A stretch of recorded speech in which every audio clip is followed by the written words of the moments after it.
बिस्मिल्लाहिर्रहमानिर्रहीम। अस्सलाम वालेकुम फ्रेंड्स, कैसे हैं आप? आई होप अल्लाह के करम से आप ठीक होंगे। Welcome back to my YouTube channel. आज मैं प्रिपेयर पर फ्रेंड्स के लिए बड़े मज़े का स्पेशल हॉट मिल्क केक बनाने जा रही हूँ। यकीन जाने इतने मज़े का ये सॉफ्ट केक बन के तैयार हुआ है कि मुंह में जाते ही घुल जाए। ये ना सिर्फ बच्चों का फेवरेट है बल्कि बड़े भी इसको बहुत ज़्यादा लाइक करते हैं। तो आप इसको बाज़ार से महंगे दामों में परचेज़ करते हैं, घर में आप इसको कम बजट में ईज़िली सफाई के साथ बना के इसको एंजॉय कर सकते हैं। जैसे ईद का मौका आ रहा है तो आप ईद के मौके पर आप इसको बना के ज़रूर एंजॉय कीजिएगा, या आप इसको शाम की टी के साथ या ब्रेकफास्ट में भी आप इसको इस्तेमाल कर सकते हैं।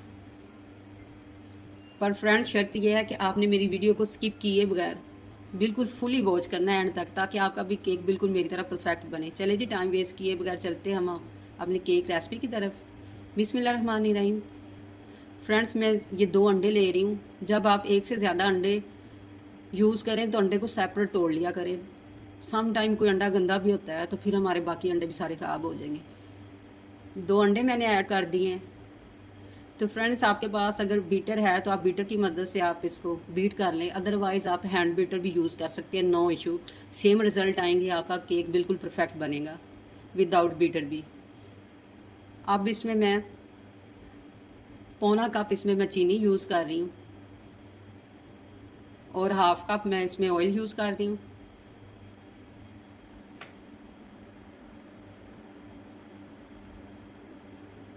ये एक कैप मैं ना वनीला एसेंस का इसमें डाल रही हूँ। इससे जो अंडे की ना खुशबूदार सी खुशबू होती है ना, महक, वो ख़त्म हो जाएगी।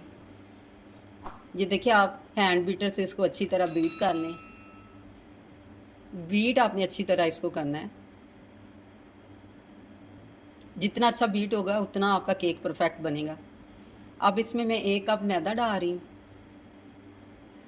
मैदे को अच्छी तरह आपने ना स्ट्रेनर से स्ट्रेन कर लेना है। मैंने एक दफ़ा डाल लिया है तो आप फ़ौरन इसको ना मिक्स करना शुरू कर दें ताकि इसमें लम्स ना पड़ें। 1 टीस्पून में इसमें बेकिंग पाउडर डाल रही हूँ। आपने बेकिंग पाउडर यूज़ करना है, बेकिंग सोडा नहीं यूज़ करना। इसको अच्छी तरह हम मिक्स करेंगे। मैंने हाफ कप ये मिल्क लिया है। अब इसमें मैं 2 चम्मच ना फ्रेश बटर, घर का ये बटर है वो यूज़ कर रही हूँ। आपके पास अगर घर का नहीं है तो आप बाज़ार का भी यूज़ कर सकते हैं। हमने जस्ट ना दूध को हल्का सा गर्म करके ये बटर को ना मेल्ट करना है, दूध को हमने ड्राई नहीं करना। जब ये बटर हमारा अच्छी तरह मेल्ट हो जाएगा तो इसको हमने गर्म गर्म ही ना, ये जो हमने लिक्विड बनाया हुआ है ये मिक्सचर इसके अंदर ऐड कर देंगे। फ़ौरन साथ साथ हिलाना शुरू कर देंगे।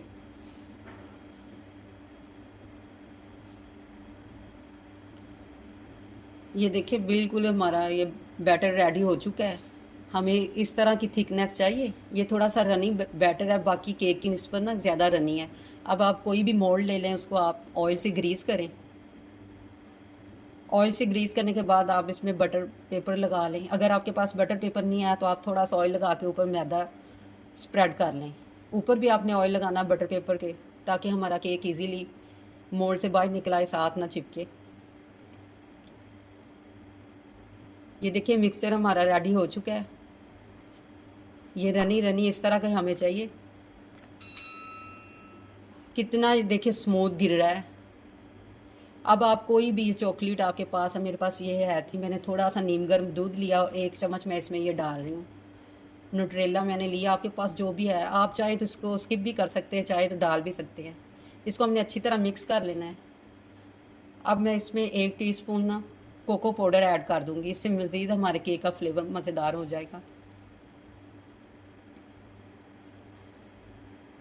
आप चाहे बैटर में से थोड़ा सा बैटर लेके उसमें भी कोको पाउडर डाल के मिक्स करके ना वो भी ऊपर कर सकते हैं। इसको हल्का सा आपने टैप करना है ताकि इसमें कोई भी एयर वगैरह है तो वो निकल जाए।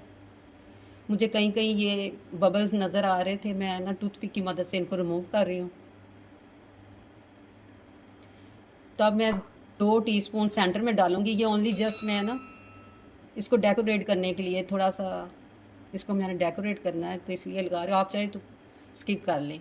ये देखें, टूथपिक की मदद से मैंने डिज़ाइन क्रिएट कर लिया है। अब मैंने पतीले को 10 मिनट पहले प्री हीटेड होने के लिए रख दिया था। आप कोई भी स्टैंड ले लें। अगर आपके पास स्टैंड नहीं है तो आप कोई भी प्लेट या कटोरी उल्टी रख के ऊपर आप अपना मोल्ड रख लें। मोल्ड को आपने अच्छी तरह सेट करके रखना है, क्योंकि अगर ये टेढ़ा मेढ़ा हुआ तो हमारा केक की शेप भी टेढ़ी मेढ़ी होगी।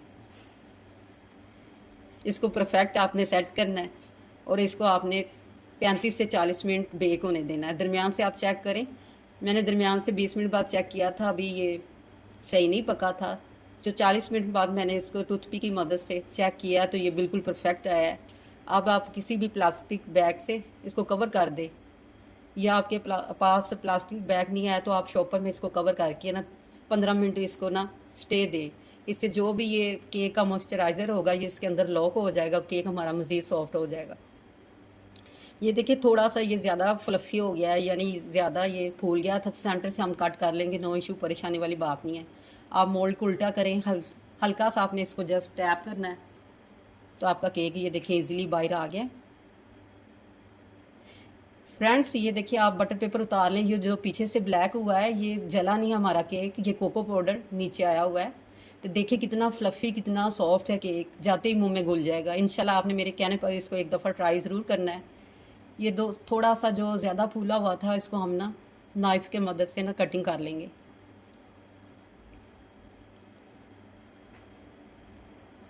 मैं अब आपको स्लाइस करके दिखाती हूँ। देखिए कितने इजीली ये देख कट हो रहा है।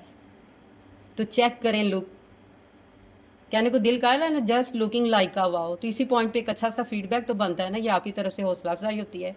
मेरे चैनल को सब्सक्राइब करें, लाइक करें, मेरी वीडियो को शेयर करें और बेल आइकन को ज़रूर प्रेस कर लिया करें ताकि हर आने वाला नया नोटिफिकेशन आपके पास सबसे पहले पहुँचे। तो फ्रेंड्स जहाँ भी रहें, खुश रहें, आबाद रहें, अपने अपने प्यारों का ख्याल रखें और हमें भी दुआओं में याद रखें। इसके साथ अल्लाह हाफिज़।